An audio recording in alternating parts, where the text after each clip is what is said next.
Հարգելի Նարեկ, տարեցի ավելի տարիքով իրավունքով եմ Նարեկով դիմում,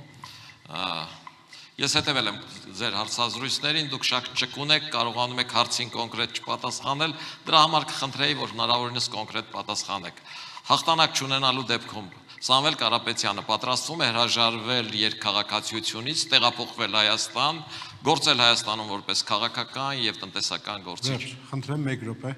Շնորհակալ եմ, պարոն Սարգսյան, ավելի ավագի իրավունքով ես ձեզ կդիմեմ, պարոն Սարգսյան,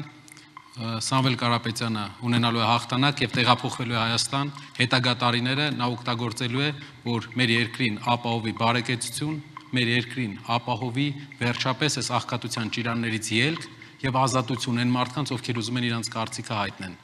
Դա է մեր ծրագիրը, դա է մեր անցած ճանապարհը ու այն ճանապարհը, որով մենք գնալու ենք։ Եվ ես բոլոր մեր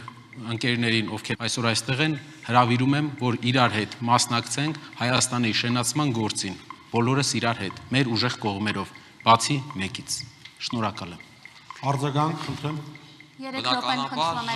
ակնհայտ էր, որ պատասխանը պիտի լինի, որ մենք հաղթելու ենք, բայց մրցակցությունը այնպիսի բան է, որ կարող եք պարտվել, ու պարտվելու դեպքում է, որ հայ քաղաքացուն հետաքրքրում է այդ հարցը։ Պարոն Սարգսյան, վստահ եղեք, որ մեր պայքարը հաղթանակի համար է,